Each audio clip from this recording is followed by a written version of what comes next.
Doom, doom, to doom, doom, to doom, doom, to doom, doom, to doom, doom, doom. Witchcraft. Don't, don't, don't. It's that witchcraft. Don't. How's that song go anyway? Witchcraft. She's got that witchcraft, oh baby. So the other day, yesterday, today, this afternoon, I was thinking, the hell am I going to talk about on the show tonight? I always have multiple topics I like to kind of just toss in a pile, and then whatever strikes my fancy, I type and go in that I go in that direction, or basically whatever is affecting me and whatever's going through my crazy brain. I started thinking about curses. Am I cursed?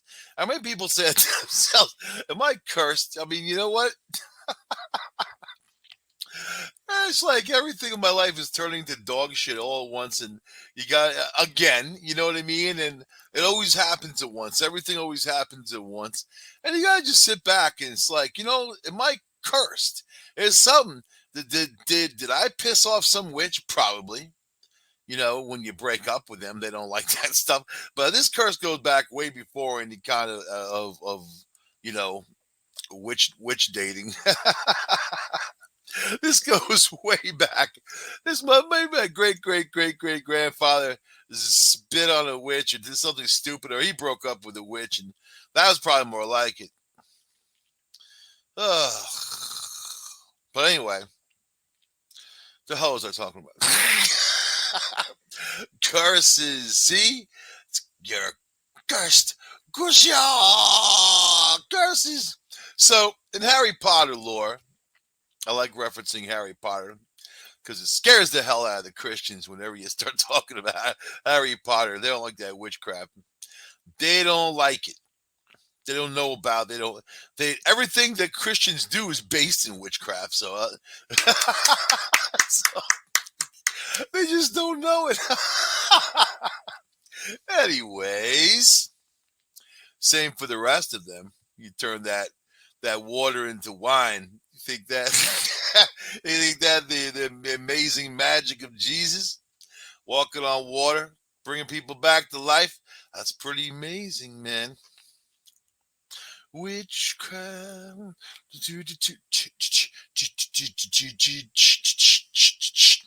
So, what is black magic anyway?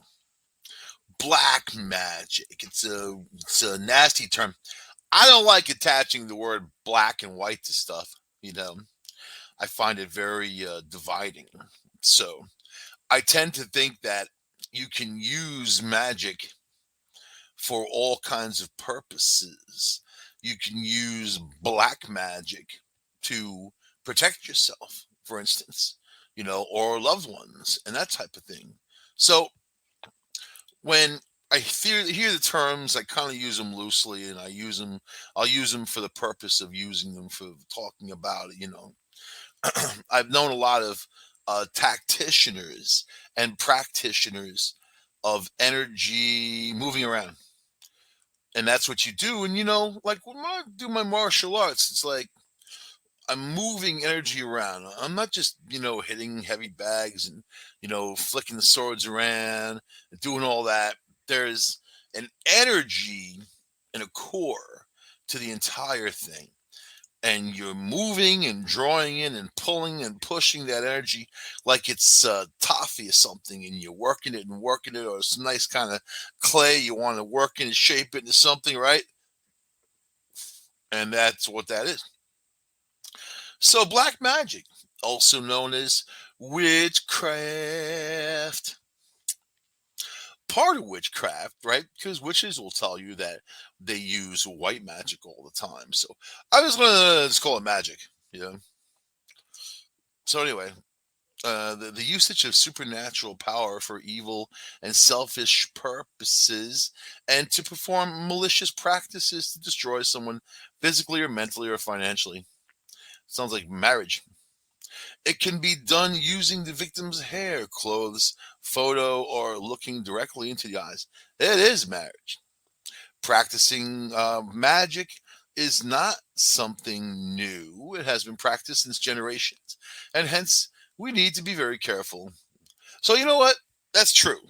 You got to be very careful. That's my disclaimer. Don't do anything that I wouldn't do, or don't do anything I would do either. You know what I mean? But if you think about your family or yourself, are you cursed, right? And then you have to ask yourself a few questions. Are you or your family a victim of recurring accidents? Kennedy, Kennedy's, right? Do you feel like you're being surrounded by bad luck all the time?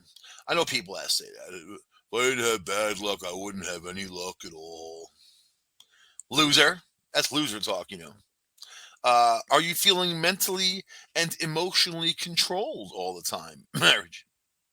Are you losing out on jobs, occupation, or business very often? That could be black magic, or you could be someone who speaks your mind and they don't like that crap. They'll sell you down the river. Do you think you are harming yourself physically, mentally, or financially? A little self thing. Do you have constant feelings of unhappiness? Do you experience frequent financial losses? That's like Las Vegas written all over it. Must be a lot of magic in Vegas. Are you losing enthusiasm for life and often think of giving up on family? Is your relationship failing even after trying too hard? No, you gotta try too hard for a relationship. That's already failed. You shouldn't have to try at all. It just is what it is. If yes is your answer to any of the above questions, I think that you're a likely candidate for black magic. That somebody, somebody doesn't like you out there. You know, and it really is the long way around. But there are people that have a lot of free time and they're happy to make little like voodoo dolls, you know, and whatever. Instead of them watching Dr. Phil, they're gonna make voodoo dolls and kind of cast you out into that world. All right. So anyway, I'm gonna say it like this, okay, and then we're gonna talk about self-defense against the dark arts. Yeah, some Harry Potter like self-defense. I think it's like this, right? Misfortune happens to everybody at one time or another. It's nothing new under the sun when it comes to that. We're gonna have good days and bad days. If you are cursed, I think that you can. I mean, it depends on how perception and also how you feel. Your antennas for sensitivity. I like to think that everybody is sensitive on some level, and it's just some people push it out, some people pull it in, some people are more developed spiritually than others. Depends how many time you've been around the merry-go-round. So I don't know. When it comes to curses, there are subtle curses, there are complicated curses. I had have a friend named Jarena. She writes books about candle magic, and man, you can use those candles. You want love spell, you can use the candle for that. You want get rid of negativity or whatever. It's not good to be malicious though, and it's not good to. I don't think it's good to exact any kind of revenge like that through any kind of energy or magical purposes, just because it's an open door that you don't want to open, and it's something that you just don't want to unlock because it's going to follow you. I'm just putting that out there like that. I tend to think that horrible people live horrible lives because they're horrible people and horrible stuff happens to them because they're horrible people. And if you get mixed up with one of those horrible people, it's going to flow right on to you. And then your life gets horrible. Their problems become yours. So there's that kind of thing too.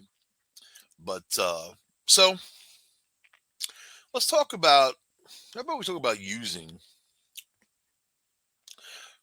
First, we'll talk about using. Sure, you want to talk about using first, or you want to talk about defending? I don't know.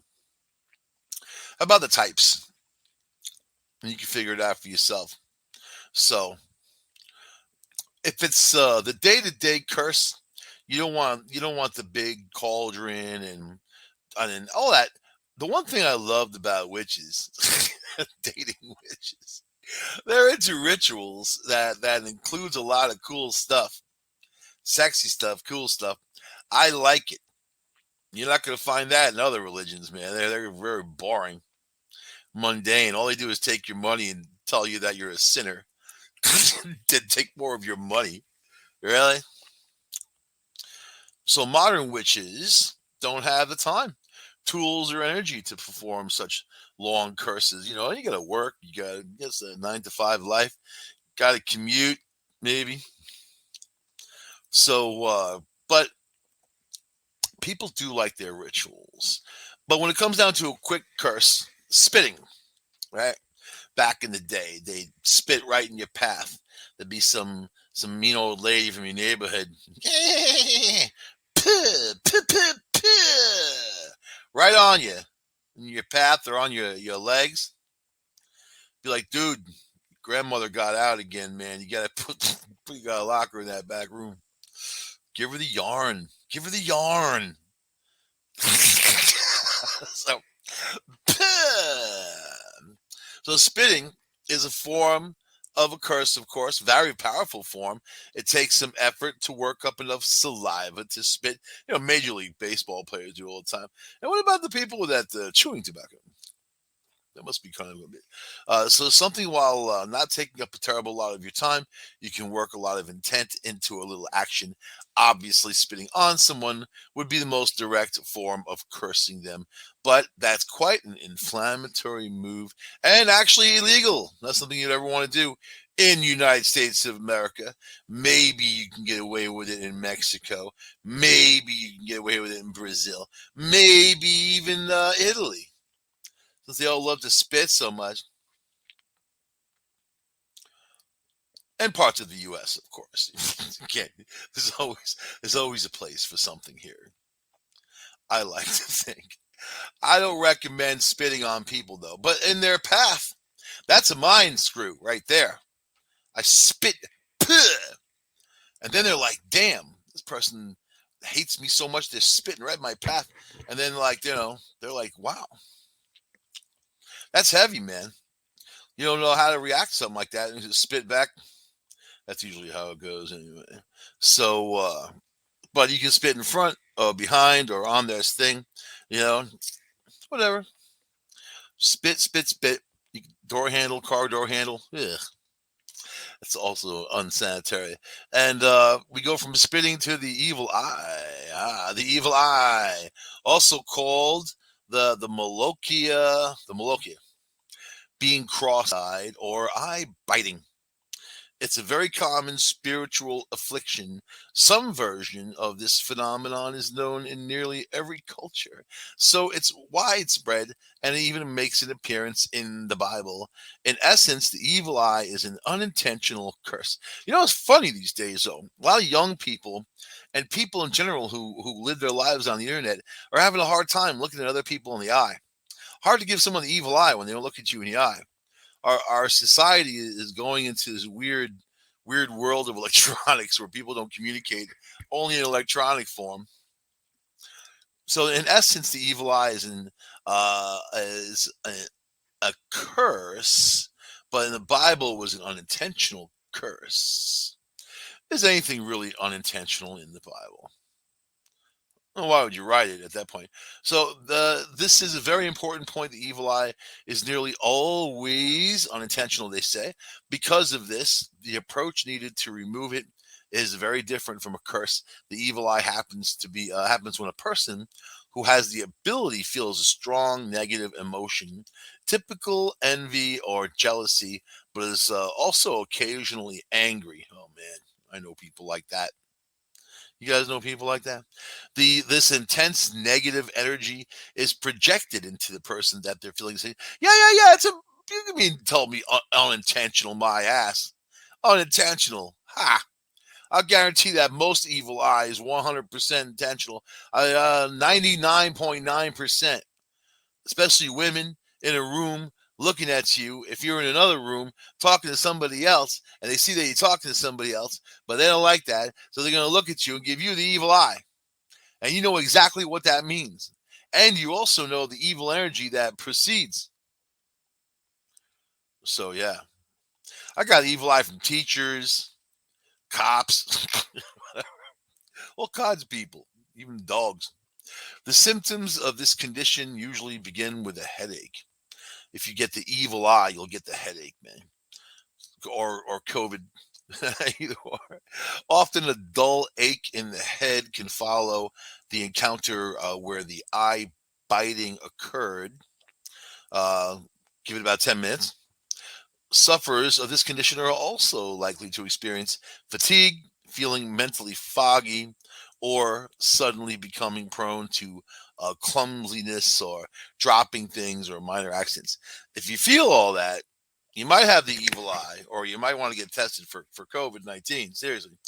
Prolonged or repeated exposure to the evil eye can also result in the more severe headaches or migraines, chronic fatigue, and accidents that become more severe as time goes on.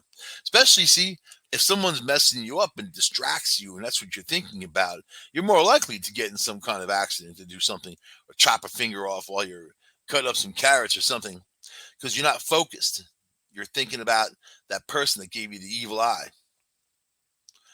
If you can decipher who is casting the evil eye upon you, you can protect yourself from them and relieve the spiritual ailment quite easily. Getting rid of the evil eye is quite simple. A cleansing bath is ideal, but using other cleansing methods might also work. You simply need to remove the negative energy that was thrown at you because it was not intentional, or it was, or be far less resistant to cleansing than an intentional attack would be. After this, you should take the time to replenish yourself with a positive energy. Maybe a margarita. Play upbeat music, eat food that you love and makes you feel good, some pizza, and go for a walk in nature. Practice any form of self love that you enjoy. Ooh, self love. Self love. What would life be without caffeine and self love? I don't know. I don't want to know. If I'm wrong, I don't want to be right. Finally, using a protective spell or charm to prevent future instances of eye biting is a good idea. If you use an amulet or a talisman and it breaks or falls off, do not pick it up. This means that it has done its work and has intercepted the evil eye, picking up that transfer and energy to you. Replace the charm immediately, but do not pick up the fallen one. You just freaking leave it there for somebody else to pick up. Just leave the evil object on the ground and walk away whistling. And some kid comes along. Ooh, look at this. I found some jewelry. Woohoo. Yeah, those curses. So, but you don't pick it up. The particular spiritual danger can be quite unpleasant because the source is often someone close to us. While the evil eye can be cast between any two people, it's most commonly, I do it all the time driving down the road. Tell me you don't look at people next to you and give them the evil eye and they drive like an idiot. Or you just want to look at them to see how stupid they look. Or if they look as stupid as you think they look. Something like that. So whatever. Leave it behind. I got you. How about verbal curses? I'm good at that too. Also while driving, I can multitask. Quick verbal curses are easy and effective. There are many common sayings and phrases that really verbal curses, and many of them come from cultures with a history of magic and witchcraft. Like with me, I can say the F word probably a thousand different ways. And it'll have a thousand different meanings. I can craft the F word. I can take the F word, put it together with 10 other F words, and you'll know exactly what I'm talking about. I'll tell you a whole story. You know what I mean? So let's see. The Irish are particularly well known for this, cursing at you. Yeah, that's true. So if you need ideas, that's a good place to start. Call someone who's Irish. Hey, hi McGee, I got a question for you. Why do you always call me? You know the Irish people, they got an accent like they're always mad. They're always haggard or something. Even when they're saying nice things, they sound like they're angry.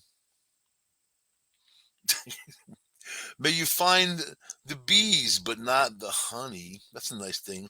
That's a few examples of a verbal curse. This is very rated G. The crows curse on you. May the cat eat you, and may the devil eat the cat. Oh, poor kitty. Uh, may all your bacon burn. This person's a big foodie. Written curses. Some of these curses can fall under the same general category as verbal curses. Writing an ill intent on a slip of paper and stashing it near or your target can lend excellent results.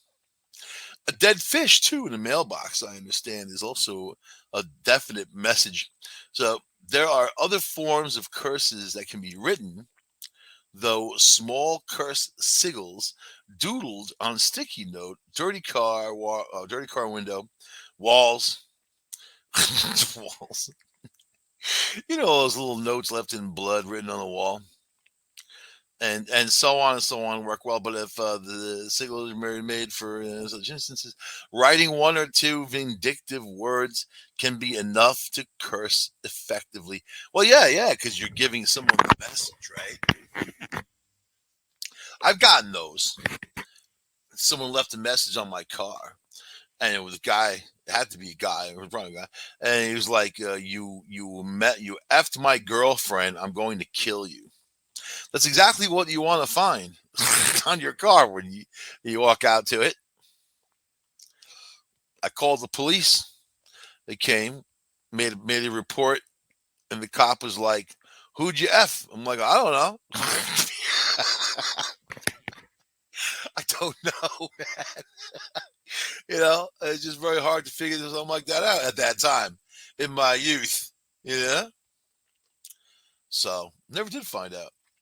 But anyway, but yeah, when someone leaves a nasty, evil note on your car, threatening murder against you, you definitely make a paper trail, because if that person comes around, if you say, "Oh, I don't care about this," and you go bing, if that person comes around and you have to hurt that person, the cops aren't going to know about it. And if you make a paper trail and that person comes around and they get their ass handed to them, then the police will be like, "Well, you shouldn't have come around. You wouldn't got your ass handed to you." They knew about it and you don't get charged, most likely. Depends where you are. If you're in Canada, maybe they take all your rights away, but mostly you're in self-defense, right? Anyway, we can get away from that. So to get rid of any of these written curses, the best method is with a hex breaking bath. A good cleansing bath. A lot of people recommend that cleansing bath with like Epsom salts. So cleansing bath can not only remove energetic nastiness, but also spirits, spells, and curses, emotional issues, and much more. You basically want to ground yourself. I mean, that's what that's all about, really. They're basically the best multi-tool a witch could ask for. If you let's see, you can use them to prepare for magic or keep for yourself in general. What am I talking about? All right, whatever. I don't care about this. So long form curses. All right, long form curses is what most people think of when they think of cursing. It takes more time. In general, well thought out, planned. Often requires the caster to hunt down materials to use in the casting. This is the form of cursing that most commonly involves tag locks as well. But you see, now this is me, right? This is what I'm going to say. And a tag lock, by the way, is hair, toenail, saliva, a photo, things that is super personal, right? If you put the energy into it, the material things won't matter.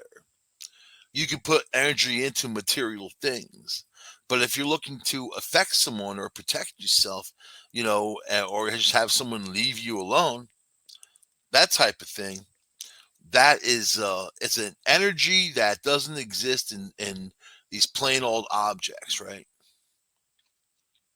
So, and cursing is no different from other forms of spell casting. I mean, there's many ways you can cast a curse as there are to cast any kind of spell. It can be ritualized or not. You can use all the components or not. I mean, it's really up to you and your energy. So, words, materials, actions, all that, you can definitely direct power through that type of stuff. But really, ultimately, it's what you believe and the energy behind that belief and what you direct, right? So, and same thing for objects, right? When you have, a doll, or you go to an antique store and you pick up some unintentional device or thing or whatever, and it turns out it was cursed or it had witnessed some kind of terrible event, and it became part of that. I went through the exact same stuff, man, with this fat pirate that I bought for my friend Jeff. So, and I asked him one day, it was just made out of like rattan and what else? Yeah, just kind of, it was small, a couple feet tall, maybe 2.5, and smiling looking pirate, all painted gold. And it was just cool looking. So I was like, hey, what do you want for that? And he's like, hey, you want to buy it? Oh, yes. That's why I asked you. Give me $20. Okay. $20 sounds like a deal. Bought it, put it in my car. And he said it used to be a Santa Claus. And he painted it gold because it looked more like a pirate. So anyway, I brought it home. And the couple days I had it, the worst luck came into my life. And just the worst shit was going on. Worst, right? Oh my God. Everybody angry all the time. And you just feel the energy. I know that energy shifted when I brought that thing home. You can even feel it in the car when I was driving home. So I brought it back to him. And he laughed. And he's like, I'm like, you got to take this back from me. I don't want to. He's like, yeah, why? I'm like, because it's something wrong with it. It's cursed or something. And then he laughed and told me that probably he sold it 50 times and people keep bringing it back saying that they don't want it because terrible things happen in their lives. So, yeah, he knew about it, gave me $20 back. Now I know about it. I don't know where that thing, it's out there somewhere. You know that? It's out there somewhere. And for some reason, his luck wasn't all that great either. so yeah, it's hard when you deal in the antique business. I'll tell you, you come in the possession of a lot of things that sometimes meant a hell of a lot to people, and then in their spiritual world, they can't believe their families liquidating everything that they own and love so cheaply. And then, they have these huge collections just go out the window. I'm told by certain psychics will say, oh, well, as soon as when you pass away, you don't care about that stuff anymore. That is BS. Let me tell you, man, if someone's connected to an object, they are. And I don't care what that is. I just recently talked about my good friend who had a haunted refrigerator, bought it from a dude who died. She didn't even know. She knew the thing was haunted. She knew it was doing all kinds of weird stuff. She heard all kinds of weird stuff. Hooked her up with a bunch of ghost hunters out there in the hell was it? Mississippi. Sent them in there, you know? So yeah. Oh, Missouri. St. Louis it was. So yeah, of course. I don't know.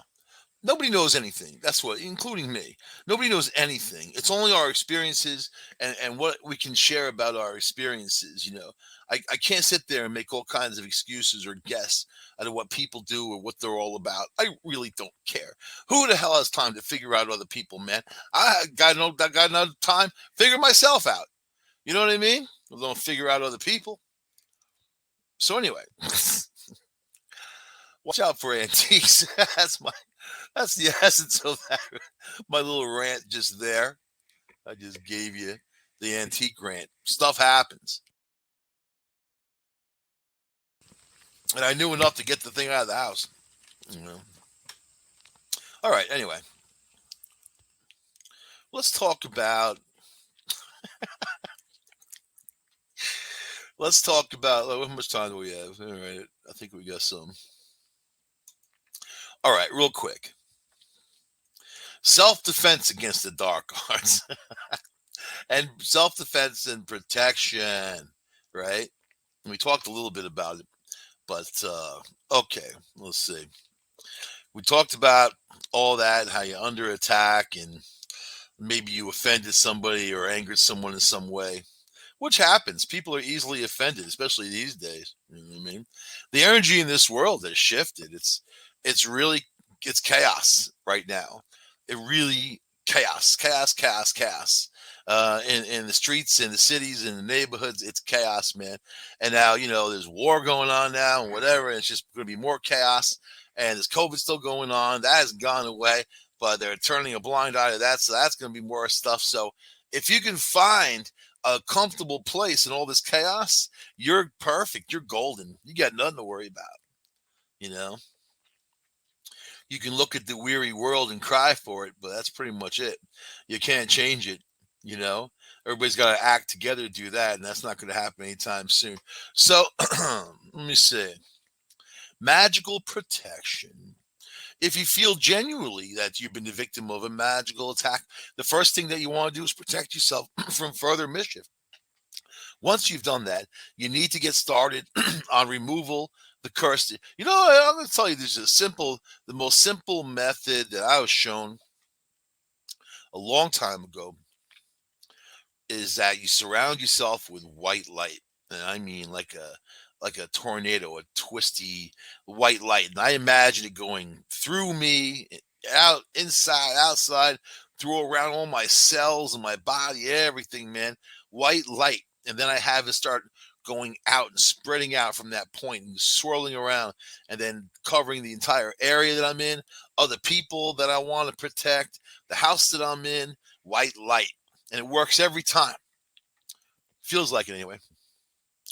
So, but in this case, let's see, you can create a magic mirror spell, which bounces the hex and curse back to its sender. That's good for that evil eye. Walk around with one of those little hand mirrors to show people their nasty face. I've tried that. Man, do they get pissed off. They also get pissed off when they're in your face and they're rah, rah, rah, rah, rah, rah, like doing that, going off and go crazy. And you say, "Be gone, demon." And you make the cross in their face. Make the cross. "Be gone, demon." They get mad. They turn to that green pea soup coming out of their. Ah! All right. All right, you. Okay. You perform, let's see, working that real more. All right. Use meditation, Reiki, chakra, and other energy work to lift the spell. For general protection, most people use a simple shielding method. This is a psychic shell that one draws around themselves. You can do it either by casting a circle of protection and recharging it periodically, or you can charge an amulet or talisman with protective properties, like we talked about before. And if it falls off of you, you leave it. Right? The only one certified to play with an evil object is a cat because they can handle it. It's that simple. No argument there.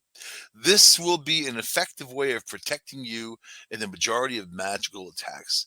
The Mormons have protective underwear that they wear. I'd like to find out more about that.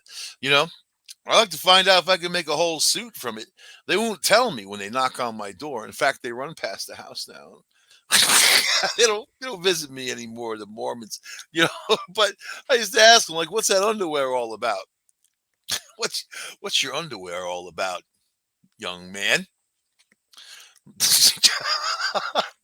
So they wear this protective underwear in the thought that if something terrible happens to them, including death, something terrible befalls them, flamed out by fire, or some terrible thing, or they get their other limbs chopped off, they think that the underwear is going to protect their genitals, so your genitals can live on and procreate, just the genitals by themselves.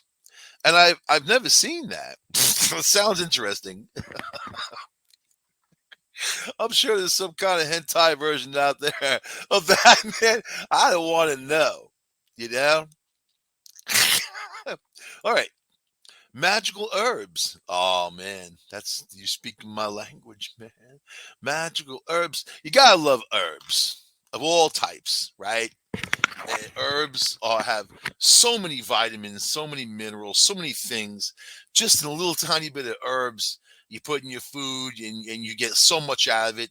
Cilantro, things like that, a mint. When I had my house, I had like 5 different types of mint. I had like chocolate mint and spearmint and some other types of orange mint, all kinds of stuff. So anyway, okay. Ooh. So acacia berries, right? Juice. I just bought some, which is awesome. Protects against psychic attack. Agrimony, useful for returning harmful energy to its original source. Basil warns negative magic. Blackthorn reverses a spell.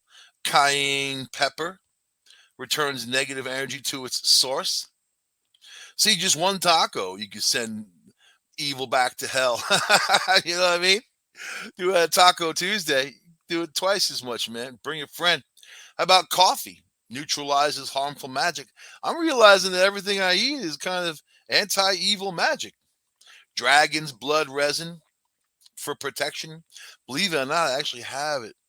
I buy the resins instead of buying incense like on sticks. I do buy the sticks, but I buy resins, and I use charcoal tabs when I really want to get roasting. You know what I mean? That's when you really celebrating. Otherwise, the sticks are fine. Hyssop, purification and defensive magic. Mugwort protects against astral attack and psychic attack in dreams. Patchouli returns harmful magic and makes you smell sort of okay when you really don't. Solomon's seal protects against negative energy. St. John's wort purifies and protects against psychic attack. Velivert uses a break of a hex or curse. Wormwood used in uncrossing rituals to remove hexes and curses. A lot of people would buy wormwood uh, and keep it outside their house over their doors.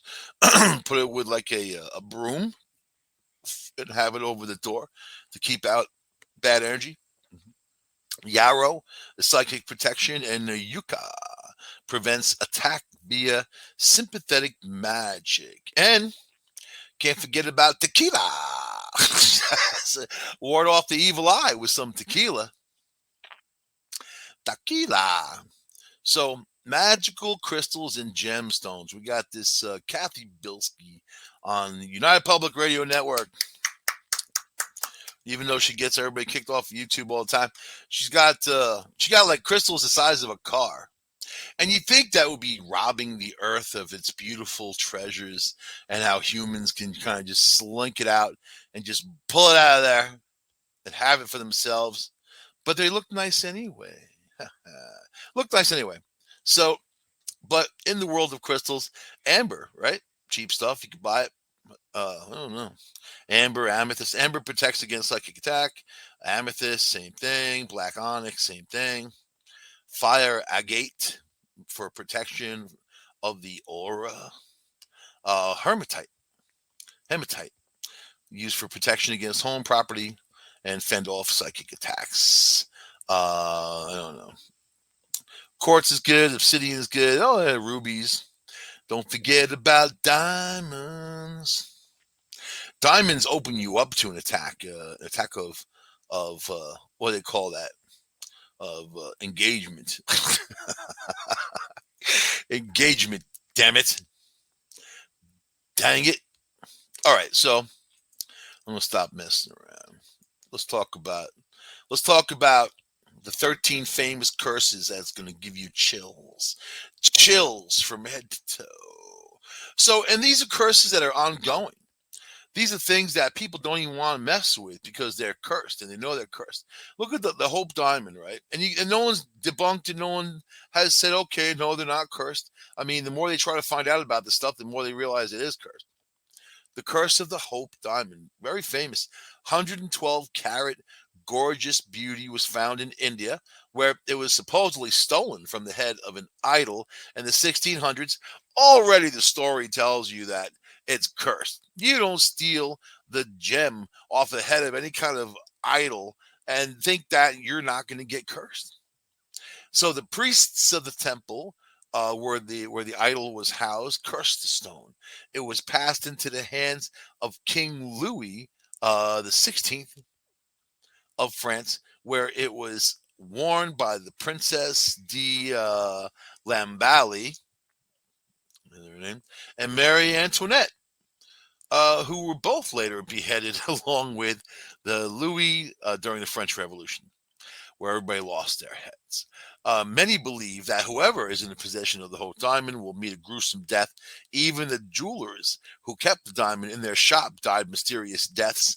The diamond is currently on display in the United States, where people die. so there. about about the Madden curse. This one's funny, not funny but interesting. Weirdly funny. How's that? Not for the players, I'm sure, though. This is a one of its kind video game curse. Although considered to be an honor, some NFL, American Football Conference, National Football League, that's what NFL means.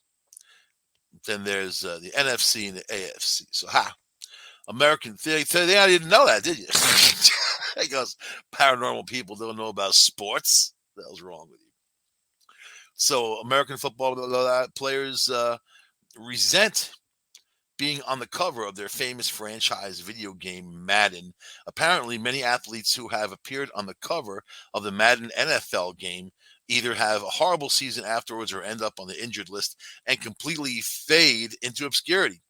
Michael Vick, Madden 2004, Donovan McNabb, Madden 2006, Sean Alexander, Madden 2007, Vince Young, Madden 2008, Brett Favre, Madden 2009, Troy Polamalu, Madden 2010, and Peyton Hillis, Madden 2012. All had unfortunate years after being on the cover. So, see? I don't know, man. I guess it's not good to be on the cover. That's the you're kind of saying no. Hey, you get to be on the cover of a video game. No. How about no? How about the Kennedy curse? Number 3. The Kennedy curse was set off with President Kennedy being assassinated in 1963. It was more, which still that people don't know today. People don't know today what the hell is going on with this, this John F. Kennedy. And then the Kennedy family. Think about it. How many people in the Kennedy family really, man, they ate it, didn't they? So, all right. Anyway, that started there. It was like a domino effect after that. Robert Kennedy was assassinated 5 years later in 1968. Ted Kennedy survived an airplane crash. And Ted Kennedy smashed the car into trees, killed Mary Jo Kopechne and her unborn child. And they covered that thing up. But that happened too because he was a drunken lush. And later, let's see, Robert Kennedy's son died of a drug overdose, and he crashed his airplane into the Long Island Sound, killing his woman and I think her sister. His other son died in a skiing accident. Oh, that was So JFK Jr. died in the airplane crash. Robert Kennedy's son died of the overdose. But also JFK Jr., who died in the airplane crash, they found drugs in his system, along with, let's see, Mary Kennedy, the estranged wife of RFK Jr., hanged herself. So yeah, there's a lot of something going on in that Kennedy family, right? You'd think that they're well off, but they really aren't, are they? How about the Poltergeist curse? So one of the better horror flicks out there, everybody knows Poltergeist. The curse was pretty creepy. 4 cast members of the horror franchise died in the 6 years between the first and third film.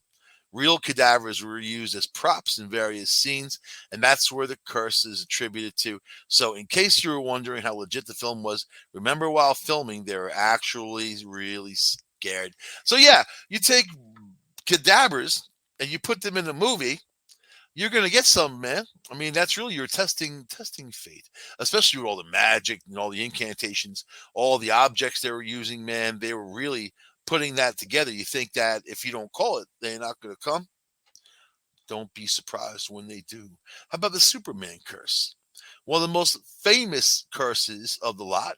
This curse began because the original comic book creator of Superman cursed their own superhero after they were denied the rights and the money to the character. The Superman curse remains one of the most infamous curses of modern times. George Reeves committed suicide. Christopher Reeve became paralyzed after falling from his horse. Yeah, he was doing those jumps though, and whatever. So when he fell off during that, Dana Reeve, Christopher's wife and a non-smoker, died of lung cancer at the age of 44. Lee Quigley died in 1991 at the age of 14 due to solvent abuse. Margot Kidder, Lois Lane, suffered from bipolar disorder. Yeah, she went nuts, man. Her next door neighbor found her hiding by a shed. Go out there at night, heard some noise, and it was Margot Kidder naked in the shed. That's a discovery. Jerry Siegel and Joel Schuster were abused by DC Comics. Henry Cavill seemed to have broken this jinx an opportune moment, let's see, to say touch wood, I guess whatever that means. All right. The Conahor Diamond. A lot like the Curse of the Hope Diamond, but there is something else that sets it apart. Every time the Conahor has fallen into the hands of a female, it has resulted in bringing great fortune and luck in her life. But for every male who has ever owned the diamond, a terrible death lay in the future. Guess that tells you what the deal is about diamonds. Ain't that like a diamond? The 27 Club. Oh boy. So the fact that the 27 Club fell on number 7 is a pure coincidence because it's the seventh one I'm talking about. Or is it? 27 Club refers to the really famous and equally talented musicians who died at the age of 27, like Kurt Cobain, Jimi Hendrix, Janis Joplin, Jim Morrison, all of were very famous rock stars at the time. Amy Winehouse, who drank herself to death, what even more weird and bizarre about the curse that all of them, barring Amy perhaps, became famous at the age of 25 and then died 2 years later. So, how about the curse of 0888 Some things are too bizarre to explain, but can't be ignored either. This one fits as example. One doesn't really have cursed numbers until and unless it's the wretched salespeople who disturb you incessantly. But an exception here is phone number 0888 This phone number has been the number of many people throughout the 2000s up till now, but every single person who has had this number has died. So some owners died of cancer, while other owners were shot to death or died in a gunshot accident. Is 888 the new 666? I wonder. How about the Iceman curse? Back in 1991, the body of an Iceman was discovered in the Alps. It was estimated that the body dates back to over 5,000 years. But after his discovery, 7 of the people who found him died over the course of 13 years, which would have been acceptable in natural cases, but none of them were. For instance, one person died in a car accident, another was killed in an avalanche, another died from accidentally falling off a cliff, another one from a blood disorder. So the Iceman curse is currently one of the most famous curses of modern times. Number 10, the Spider-Man curse. Even though most of us know only the Superman curse, it stands nowhere in comparison to the more recent Spider-Man curse. This one, not Hollywood though, it's Broadway theater and it involves the musical Spider-Man. Turn Off the Dark. Back in 2010, during rehearsals, the first mishap took place when an actor suffered broken feet and a concussion after a failed catapult stunt. Later, the stunt double broke both of his wrists. Sounds like they need a insurance agent on, on the scene, an EMT. On the night of the first preview performance, one of the main actresses sustained a concussion when she was hit in the head by a rope. She left the show shortly thereafter. Let's see. TV Carpio stepped in to replace her, but was sidelined for 2 weeks after sustaining neck injuries during an onstage battle scene. Then, in the most dramatic and widely publicized accident, a cord snapped during an aerial stunt, causing Christopher Tierney to fall 3 stories and crash into the orchestra pit. He went down. I'm sorry, but that's crazy. Right on the kettle drum, god damn it. Dun, dun, dun, dun, dun, dun, dun, boom. So what happened to that web that the guy's supposed to have, man? Stop him from falling. His injuries were severe. The actor fractured his skull, scapula, and elbow, in addition to breaking 4 of his ribs, 3 vertebrae, and a partridge in a pear tree. The most recently injury occurred on August 16th, 2013, and where a dancer's leg got mangled after being caught in some machinery. I don't know. Sounds like you can go check that play out.